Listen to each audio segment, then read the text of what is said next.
El déficit presupuestario de Estados Unidos casi se triplicó. Ingresos cayeron un 11% en comparación con el año pasado. Ben Wallace se retracta de sus palabras sobre la poca gratitud de Zelensky. El secretario de Defensa británico habría sugerido que Ucrania debería estar más agradecida por la ayuda que le prestan los países occidentales en el conflicto de Rusia. Musk cuenta a qué se dedicará su nueva empresa. El personal de la nueva empresa de Musk detalló que busca crear una tecnología que sea más inteligente que los seres humanos con el propósito de beneficiar a la sociedad. Arde la tierra y los científicos están alarmados. ¿Por qué los políticos y la gente no parecen preocupados? Este mes ya se produjeron las temperaturas promedio más altas jamás registradas en este planeta. El fenómeno del Niño va a agravar la situación y se predicen tormentas catastróficas. La vicepresidenta de los Estados Unidos, Kamala Harris, dice: cuando reducimos la población, más de nuestros hijos pueden respirar aire limpio y beber agua limpia. Quiere reducir la población. Bueno, un hombre de familia y padre de 2 hijos podría ser un asesino en serie que mató brutalmente a 10 mujeres. Por una pizza mordida identificaron el ADN del sospechoso que matara a 3 mujeres en la playa de Nueva York y se declaró no culpable. El asesino sería un arquitecto. Los restos de su primera víctima fueron hallados en el 2010. El jueves fue arrestado Rex Haussmann, un arquitecto de 59 años, sospechoso de ser el autor de una serie de asesinatos. Por otra parte, el FBI halló una macabra colección de 40 cráneos y de órganos humanos en una vivienda de un hombre en Kentucky. Eso parece una película de terror. Persecución en Nicaragua. El régimen de Ortega disolvió otra asociación religiosa y ordenó la confiscación de sus bienes. El gobierno de Ortega cree que la iglesia está conspirando en Nicaragua. No es un secreto que muchas empresas están trabajando activamente para incentivar la transición hacia el uso de energías renovables. En este caso, Tesla ha hecho el trabajo en Australia para proporcionar electricidad barata a las poblaciones vulnerables, la cual la infraestructura eléctrica de Australia ha dado lugar a precios elevados, sobre todo en el lugar del país. La energía eólica y la solar producirán más del tercio de la electricidad mundial en el 2030. El costo de la energía solar, que ya es forma más barata de producir electricidad, bajará hasta un $20 por megavatio. Un descubrimiento accidental podría revolucionar el almacenamiento de energía global a gran escala. Los grandes descubrimientos también suceden por casualidad, como una de las baterías de flujo más avanzadas hasta ahora. El obispo de Higüey, de la diócesis Nuestra Señora de la Alta Gracia, Jesús Castro Marte, advirtió esta semana al gobierno que si no busca una solución inmediata al problema de los apagones, se podrían crear conflictos. El bienestar y la seguridad ciudadana y la estabilidad de una nación descansan en el uso adecuado de la energía eléctrica. Y si no prestan atención, tendremos conflictos, dijo el obispo. A pesar de sus 58 bien escritas páginas de reflejar un gran esfuerzo profesional de sus autores, en términos prácticos, el documento del pacto eléctrico propuesto por el gobierno no plantea solución a las 4 causas principales de la crisis del sector. Las experiencias vividas y los innumerables estudios técnicos realizados por los expertos y organizaciones internacionales locales han coincidido en que las causas efectivas de la crisis, entre otras, son las siguientes: ineficiencia y dispendio. Esa es la principal. Antonio Almonte, ministro de Energía y Minas, califica de urgente mejorar la inversión y la gerencia en distribución eléctrica. Esas son los titulares de la prensa en las últimas horas. Como dijimos, estamos en plena campaña política. Está discutiéndose algo que tiene más importancia que la misma elecciones, que son la elección de los candidatos que vienen de los precandidatos. Entonces ahora estamos en una convención de precandidatos. Hay problemas en todas partes, pero lo que hay es muchos candidatos. Tenemos que cada partido tiene más de un precandidato para cada posición.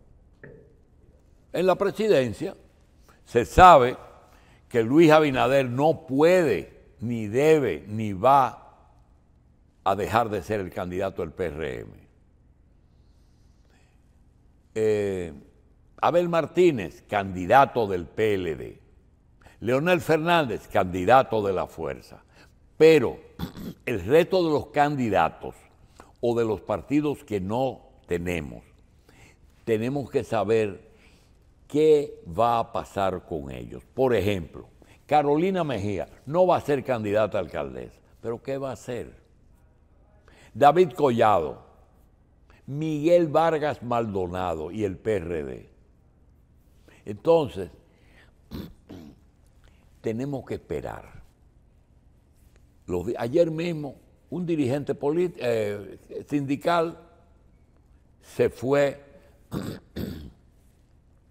Los tres líderes sindicales del transporte, propietarios, sindicalistas y de todo, y hasta políticos, Antonio Marte, Juan Uvieres y Peralta, el que está preso por haber asesinado a un rector. Hay que ver qué van a hacer las clases. Entonces, ahora todo el mundo se está moviendo. Si no lo eligen candidato, se van para el otro lado. Y ahí están todos acusando a todos de transfugismo, pero a su vez reciben a todo el que llega. Eso va a traer problemas. Y hay otros que están trabajando para el 28. Están trabajando para el año 2028, desde ahora. Como es el caso, parece, de David Collado. Pero mientras tanto no le dice a uno qué va a hacer en el 20. Nosotros tenemos dos trabajos que queremos pasárselo a ustedes. Uno es que explica, una joven dice cuál es el origen del problema que tiene Francia y Europa con las migraciones africanas, pero lo hace como nosotros no podíamos hacerlo, porque lo hace con conocimiento de causa. Nosotros queremos, ¿verdad?, darle crédito a las redes, que fue por ahí que nos vino, pero eso tiene mucho valor y no lo podemos dejar de poner. Igual que un trabajo que se hace sobre tratando de justificar lo bueno que era el comunismo en la antigua Unión de Repúblicas Socialistas Soviéticas, URSS. Y esos 15 países que pertenecían a la URSS, cuáles eran las bondades, pero también otros dicen otras cosas. Pero como hay una guerra Y esa guerra entre Rusia y Ucrania se está pretendiendo cargarle el dado a Rusia porque fue que inició la guerra. Entonces, alguien trata de reivindicar a Rusia. Pero ellos fueron mejor en el pasado. Eso a nosotros no tomamos partido, pero le servimos la información del problema en Rusia, como era antes, y el problema de por qué hay tantas migraciones en Europa, que cada día son más y que posiblemente un día tengan mayoría. Aquí en República Dominicana hay un trabajo que tiene doble sentido. Y le vamos a leer el trabajo porque dice, tanta similitud no puede ser una coincidencia. Durante muchos siglos, Kosovo fue territorio y parte íntegra de lo que hoy es la República de Serbia. Por muchos años los albaneses empezaron a emigrar hacia el lado serbio, especialmente hacia la rica e industriosa región de Kosovo. Los albaneses cruzaban la frontera en búsqueda de trabajo y tener una mejor vida en Serbia, que la que podían conseguir en el pobre país de Albania. A través de los años, la población inmigrante albanesa fue creciendo tanto en Serbia que en la Kosovo eran mayoría. Cuando los serbios abrieron los ojos y quisieron expulsar a los albaneses de Kosovo, se armó una tremenda guerra entre los dos países. Con el apoyo de la OTAN y de Estados Unidos y los países europeos, los albaneses expulsaron a los serbios de su propio territorio. Los albaneses se quedaron con Kosovo si no paramos la inmigración. Ahora, si no paramos la migración haitiana, mañana podría salirnos caro y se podría repetir la situación. Si la población haitiana se hace mayoría en territorio dominicano, terminarían quitándonos el país. Todo esto es parte de un plan con el apoyo internacional. Y si mañana se arma un conflicto entre Haití, con Haití, fruto de esa inmigración, ¿de qué lado piensan ustedes que van a estar las grandes potencias? Le hago este relato para que puedan entender mejor hacia dónde nos quieren llevar. Repito, durante siglos Kosovo, que es el Cibao, fue territorio y parte íntegra de lo que hoy es República Dominicana, de lo que hoy es República Serbia, que es República Dominicana. Por muchos años los albaneses, que son los haitianos, empezaron a emigrar hacia el lado serbio, República Dominicana, especialmente hacia la rica e industriosa región de Kosovo, hacia el Cibao.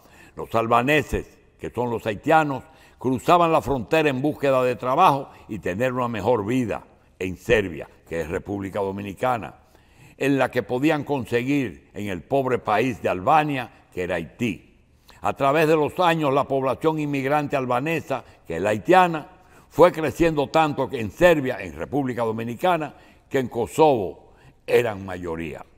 Cuando los serbios, que son los dominicanos, abrieron los ojos y quisieron expulsar a los albaneses, que son los haitianos, se armó tremenda guerra entre los dos países. Con el apoyo de la OTAN y de los países europeos, los albaneses, que son los haitianos, expulsaron a los serbios, que son los dominicanos, de su propio territorio. Albaneses haitianos se quedaron con Kosovo. Si no paramos la migración haitiana, mañana podrá salirnos caro. La población haitiana se hace mayoría en territorio dominicano. Eso lo quise leer y ahora veamos el trabajo de el por qué Europa, con una joven que explica bien el tema migración de africana, y luego el tema de la Unión de Repúblicas Socialistas Soviéticas. Nos vemos. La hipocresía de Francia no tiene límites. El pasado 27 de junio, este chico franco-argelino llamado Nahel Marsok fue asesinado por un policía por saltarse un control policial. El policía le disparó en la cabeza simplemente por no querer parar, lo cual es totalmente desproporcional y responde a unas lógicas de violencia racista policial que la gente está denunciando en las calles en Francia ahora mismo. La gente no solo protesta por la muerte de Nahel, también protestan por otros casos de violencia policial racista que han quedado impunes. Están habiendo fuertes movilizaciones antirracistas en distintos puntos de Francia, desde París hasta Nanterre, donde sucedió el asesinato. Claro, toda esta situación de denuncia provocan mucho malestar en las personas racistas, que han salido con comentarios racistas y xenófobos a defender a capa y espada a Francia, la patria y a todo lo que tenga que ver con el simbolismo francés. Tanto es así que han creado hasta un GoFundMe para recaudar fondos para el policía que asesinó a Nahel, y en apenas 5 días han recaudado casi 1.500.000 euros. Mientras el GoFundMe para ayudar a la madre de Nahel ha recaudado solamente 740 euros en un día. Las redes se han llenado de odio xenófobo y racista hacia personas negras y o africanas. De repente quieren echar a todas las personas africanas o de origen africano, porque claro, tú no vas aquí con un banner diciendo si has nacido en Francia o no, te leen por tu físico. Las quieren echar de Francia. Pero creo que se les olvida un par de cositas. De repente se les olvida que Francia colonizó 72 países y que siguen todavía colonizando hasta el día de hoy, expoliando recursos naturales de muchos países africanos y causando que mucha gente se tenga que ir, tenga que emigrar, porque no pueden trabajar en sus países de origen. Francia, que tiene la 4ª reserva de oro más grande del mundo, no tiene ni una mina de oro. ¿De dónde saca el oro? Pues de Mali, un país africano colonizado por Francia, que a pesar de tener 860 minas de oro y producir 50 toneladas de oro al año, no tiene reservas de oro en sus bancos. Francia se sigue lucrando de una moneda impuesta a países africanos, el franco CFA, la cual se sigue usando, y no solo eso. Los países africanos tienen que pagar a Francia por usar esa moneda impuesta. En 1960, menos de un siglo, vamos, menos de una generación, Francia probó su primera bomba nuclear en el sur de Argelia. Hasta el día de hoy la población local sufre una tasa de cáncer 100 veces más alta que el promedio nacional. ¿Quién está destrozando a quién?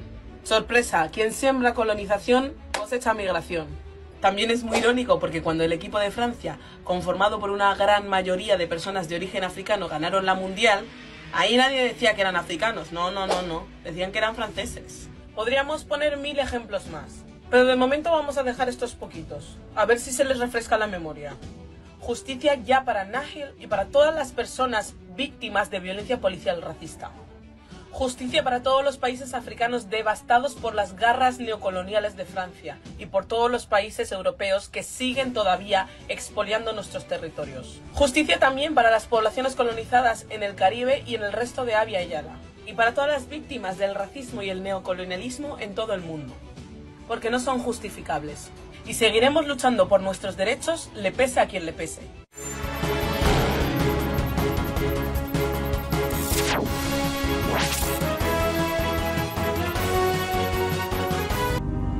Durante décadas, la Unión Soviética ha sido el gran monstruo que amenazaba la humanidad, la libertad y la democracia. ¿Sabes cuál? La Unión Soviética. La Unión Soviética. ¡Qué la miedo! Unión Soviética.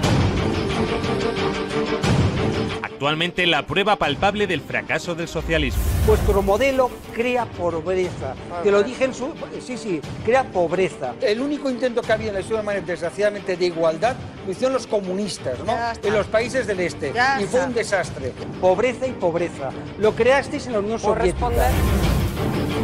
Pero si tan mal fue con el socialismo, ¿por qué la mayoría de los que lo vivieron quieren que vuelva?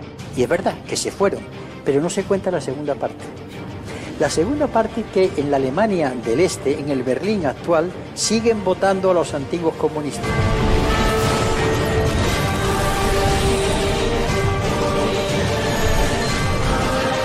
A continuación, vamos a ver lo que no nos han contado sobre la Unión Soviética.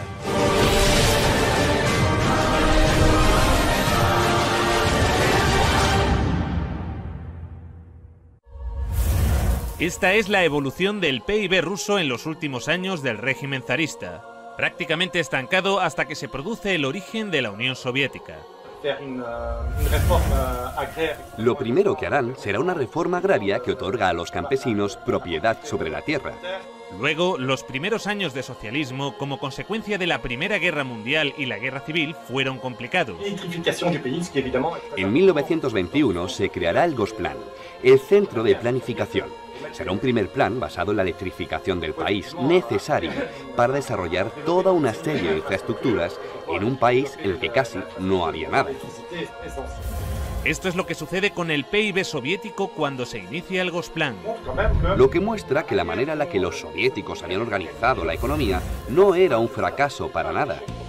Hasta 1970, el crecimiento era alto. A partir de entonces, entre 1970 y 1980, el crecimiento era menor. Y el crecimiento del bloque blanco algo mayor. Los mecanismos de bloqueo aparecen en esa época. La única caída significativa fue durante la Segunda Guerra Mundial. Una guerra que, a diferencia de lo que nos vende Hollywood, fue ganada a los nazis gracias a la Unión Soviética.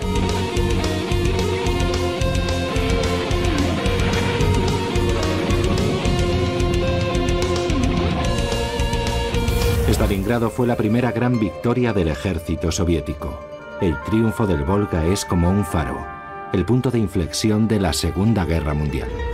Solo en Stalingrado murieron más nazis que en todo el frente occidental junto.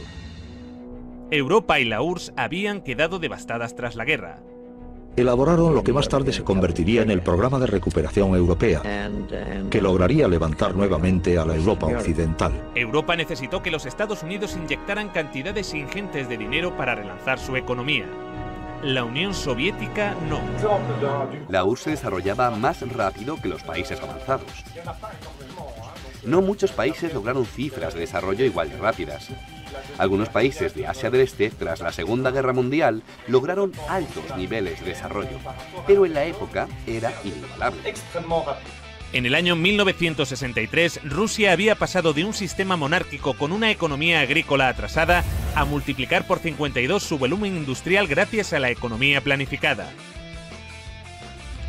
La primera vez en la historia que un país alcanza tales cotas de desarrollo sin esclavizar o robar los recursos naturales de países subdesarrollados como hace Occidente. Y la calidad de su industria a menudo superaba a la occidental. En la antigua Alemania del Este, la economía comunista más eficiente, las normas estipulaban que las neveras y las lavadoras debían funcionar durante 25 años. Compré esta nevera en Alemania del Este en 1985. Tiene por lo menos 24 años. Nunca he tenido que cambiar la bombilla. Tiene casi 25 años. En 1981, una fábrica de Berlín Este empezó a producir una bombilla de larga duración. Los responsables de la fábrica presentaron la nueva bombilla en una feria internacional en busca de compradores occidentales. Cuando los fabricantes de Alemania del Este presentaron estas bombillas de larga vida en la feria de Hannover de 1981, sus colegas del oeste dijeron: «Os quedaréis sin trabajo». Los ingenieros de Alemania del Este dijeron: «No, al contrario. Conservaremos nuestros trabajos si ahorramos recursos y no malgastamos tungsteno». Los occidentales rechazaron la bombilla. En 1989 cayó el muro de Berlín. La fábrica cerró y la bombilla de larga duración dejó de producirse. El socialismo logró también mejorar de manera notable la calidad de vida de los ciudadanos. La vida de los soviéticos mejora en muchas cosas: la educación, la salud, el trabajo, pero a cambio la gente paga un precio muy alto. Desde Moscú, los dirigentes del Partido Comunista gobiernan con mano de hierro los diferentes pueblos y naciones que forman la Unión Soviética. Junto a los errores y a veces horrores, los rusos comieron por primera vez con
Sus oficinas de desempleo permanecieron cerradas hasta el año 88.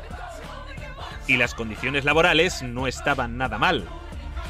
Con la Constitución soviética de 1936 se estableció la jornada laboral de 7 horas, pudiendo verse reducida a 6 o incluso a 4 para las profesiones más duras. La jubilación era a los 60. Para los trabajos más duros podía llegar a adelantarse a los 50. Solo hacían falta 20 años cotizados para cobrar la pensión completa.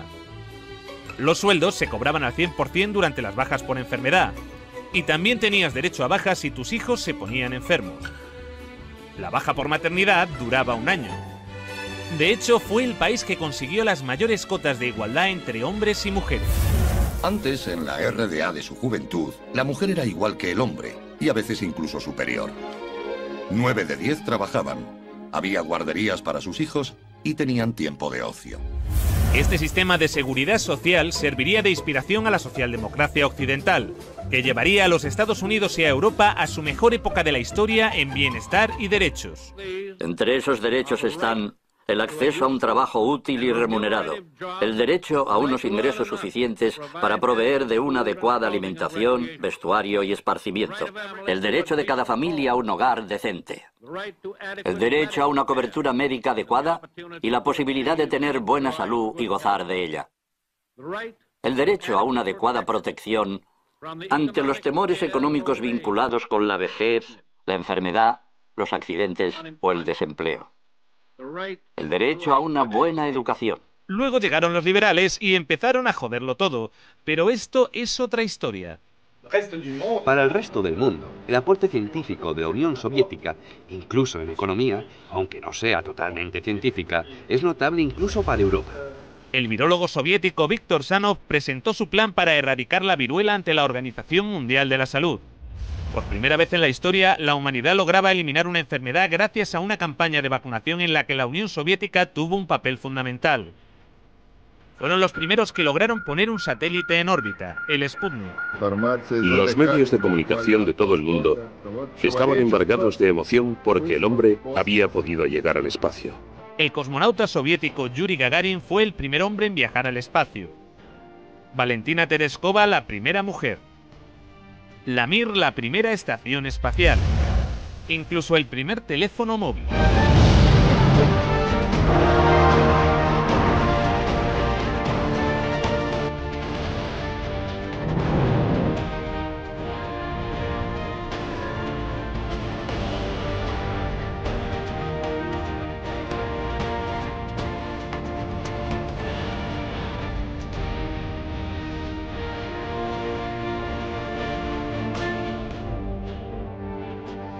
El acceso a los coches era difícil, pero el transporte público era gratuito y amplio. La red ferroviaria llegó a ser de las más grandes y desarrolladas del mundo. Nos enfrentamos al recorrido ferroviario más largo del mundo, el Transiberiano. Una sociedad que había logrado garantizar a todos los ciudadanos los bienes de primera necesidad. La vivienda, el agua, la luz o la calefacción no suponían más de un 30% del salario de un trabajador. Y si no podías permitirte una vivienda, el Estado te la regalaba. En la década de los 60 surgieron bloques de apartamentos en todas las ciudades soviéticas. Claro que estábamos contentos. Esperábamos esos apartamentos como el que espera a que el pastel salga del horno. Estábamos hartos de vivir con otras familias. Cuando nos mudamos nos pareció un paraíso. Vivimos aquí desde entonces y está muy bien. En Occidente, el socialismo causaba un enorme rechazo, entre otras cosas porque al no emitir casi deuda externa, los acreedores del FMI perdían una gran oportunidad de beneficiarse de la riqueza soviética. Sin embargo, mientras Reagan intentaba vender que el socialismo era un desastre, sus propios servicios de inteligencia le llevaban la contraria. En diciembre, un estudio de la CIA indicó que la URSS experimentó un crecimiento económico continuo y una mejoría en el nivel de vida de su población durante los últimos 30 años. Estos son 3 perros, uno americano, uno polaco y uno ruso. Están de visita, ahí el perro americano les explica cómo funcionan las cosas en este país. Y les dice, si ladráis lo suficiente, alguien vendrá y os dará algo de carne. Y el perro polaco pregunta, ¿qué es la carne? El perro ruso pregunta, ¿qué es ladrar? La La habilidad de la economía soviética para mantener su viabilidad ante la ausencia de importaciones es mucho mayor que la de la mayoría y posiblemente todas de las economías de otros países industrializados, asegura la CIA en su informe. Pero la aventura socialista llegaría a su fin.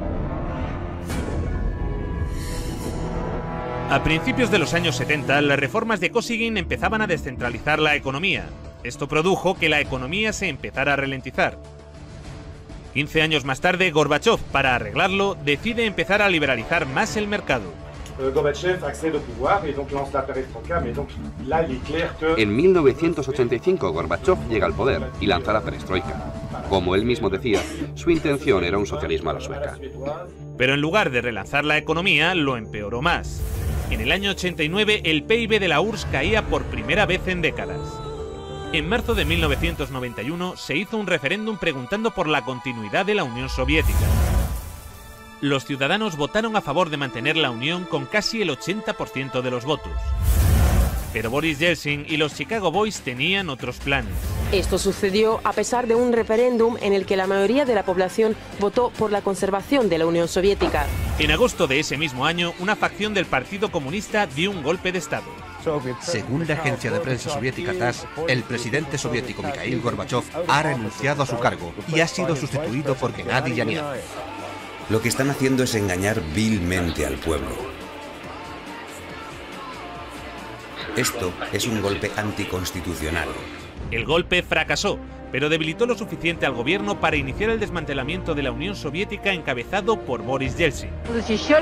Estábamos defendiendo una Rusia libre, y el símbolo de esa Rusia libre era Yeltsin. Un proceso que ya parecía irreversible desde hacía 2 años cuando se produjo la emblemática caída del muro de Berlín. Algo que hoy se recuerda como un gran logro de la humanidad.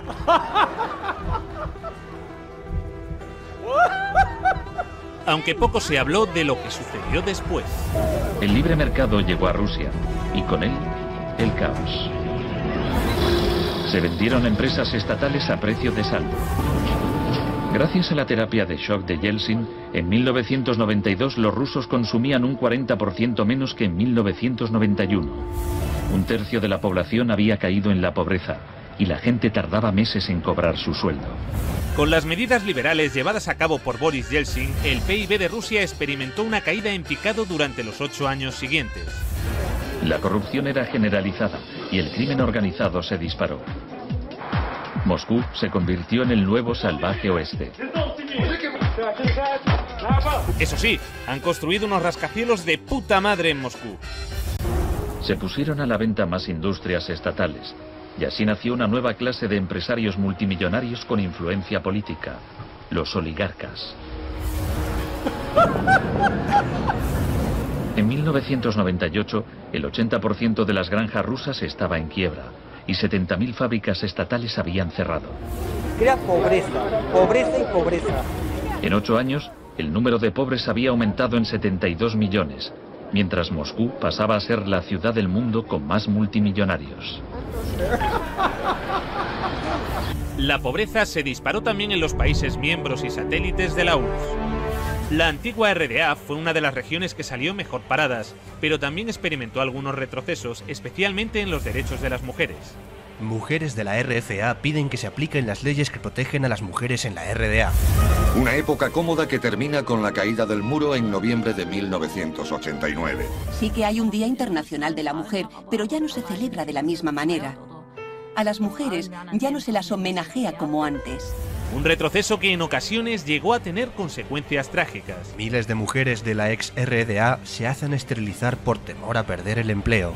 Las regiones que están más al sureste de Europa o las próximas al Cáucaso pasaron a convertirse en países cuasi tercermundistas. La desintegración de la Unión Soviética ocasionó el colapso de la seguridad social de la que gozaban antes las personas mayores. Numerosos ancianos viven hoy en la pobreza. La venta de riñones por dinero fue la única opción que la mayoría de ellos tenía para poder mantener a sus familias. Es difícil conseguir un empleo en las regiones de Moldavia. He escuchado que un riñón vale $95.000, o cerca de 100.000. Nos engañaron. Sé que no debí viajar a Turquía, pero necesitaba el dinero. Ahora ese dinero ha arruinado mi salud. Desde entonces, los latentes conflictos interétnicos que persistían en varias repúblicas de la URSS se intensificaron y desataron choques armados. Según diferentes datos, estos enfrentamientos se cobraron las vidas de decenas de miles de personas. Millones tuvieron que refugiarse. En Rumanía, ahora es habitual ver a niños viviendo en la indigencia en las calles de Bucarest. Y aunque los acreedores occidentales del FMI se beneficiaron enormemente de que en países como este se disparase la deuda externa, el grueso de la ciudadanía en Europa tampoco fue a mejor. En Europa hay 123 millones de pobres, pero los milmillonarios han continuado creciendo. Por alguna razón, desde la caída del muro de Berlín, en Europa no hemos parado de perder derechos y calidad de vida. Esa gran amenaza que se llamaba el comunismo y que estaba allí, obligó a los conservadores de aquí a tomar una serie de medidas. Dijeron, o les damos escuela y les damos sanidad y algo más, o aquellos del otro lado nos van a comer el turrón. Cuando cayó el telón de acero, esta amenaza desapareció. Y dijeron, bueno, ya no tenemos por qué darles nada, porque no existe la amenaza. Pero como la URSS y Yugoslavia no existen ya... Mientras, los que vivieron el socialismo en primera persona a menudo lo añoran. Cuando se cambió aquello y se encontraron que tenía que pagar la calefacción, la electricidad, etcétera, etcétera. Una encuesta publicada en 2014 revela que el 60% de los rusos quieren que vuelva la Unión Soviética. Y es verdad que se fueron, porque tenían enfrente un escaparate, pero no se cuenta la segunda parte. La segunda parte que en la Alemania del Este, en el Berlín actual, siguen votando a los antiguos comunistas. En las elecciones federales de Alemania, el nuevo Partido Socialista Unificado de la antigua RDA gana en los distritos de Berlín que pertenecían a la zona soviética. De hecho, se habla sobre todo con nuestros abuelos. Ellos nos cuentan lo que vivieron. Y en general lo hacen de forma positiva. En esa época había menos gente muy rica y todos los demás eran iguales. La riqueza se distribuía de manera equitativa. Había una justicia social. No es como hoy en día, que hay familias con menos recursos cuyos hijos no tienen grandes oportunidades. En Asia Central, esta añoranza es aún mayor. ¿Qué opinas de tu actual generación? Nos hemos quedado huérfanos. Los países se separaron y nos perdimos. Quizá en 20 años hayan desaparecido. Creo que las cosas iban mejor antes, en la Unión Soviética. En el mejor de los casos, solo unos 600 aldeanos aún viven aquí. Pero cuando Kirguistán formaba parte de la Unión Soviética, la gente de todas partes de la República deseaba venir a este lugar. Todo funcionaba. Las fábricas, las plantas. Las personas vivían de manera igualitaria. Al comparar, yo elegiría el estado en el que vivía cuando tenía 7 años. Con la llegada de Putin al poder, la economía empezó a recuperarse. Se redujo la pobreza y la criminalidad. Pero los niveles de bienestar jamás regresaron. La desigualdad sigue en los niveles de la época de Yeltsin. La tasa de mortalidad en Rusia aún está muy por encima de los niveles de la era soviética. Y esto es en parte debido al deterioro del sistema sanitario, que ahora es de pago. No tuve que pagar por la escuela y la universidad, pero recibíamos una buena educación. Nos curaban de forma gratuita. En julio de 2010 murió de cáncer, mi prima. No pudo encontrar 30.000 rublos para una operación. Estuvo acostada varios meses. Las dolorosas inyecciones también las tuvo que pagar. De manera que sí, todo un logro la caída del comunismo. Un logro de la hostia. En el próximo episodio... Pablo Iglesias y Eduardo Inda revelan nuevos e inquietantes datos sobre la figura de Stalin. Sin interrumpir Pantuflo, sin interrumpir. Vamos a dejarlo de Pantuflo. Eso es una táctica estalinista. Vamos, por favor, a mantener el respeto. Adelante, Pablo, por favor, luego Eduardo. Pido perdón por utilizar una táctica estalinista. Como todo el mundo sabe, Stalin recomendó llamar Pantuflo a los interlocutores. Y cuando estéis en Stalingrado, luchando contra las tropas nazis, recordad esto. Tenéis que llamarlos a todos Pantuflo. ¡Pantuflo! ¡Pantuflo! ¡Pantuflo! ¿Cambiará esto la opinión que tienen los ciudadanos de Stalin? Yo creo que a Stalin más le hubiera valido invadir Ciudad Rodrigo. Ciudad Rodrigo. Ciudad Rodrigo. Ciudad Rodrigo. Ciudad Rodrigo. ¿Y qué pasa con Ciudad Rodrigo? Si me la chupas te lo digo. Crea pobreza, pobreza y pobreza. No hay que olvidar que según el país que promueve golpes de Estado en América Latina y que financia y arma a yihadistas en Oriente Próximo, la URSS no era una democracia. Así que suscríbete.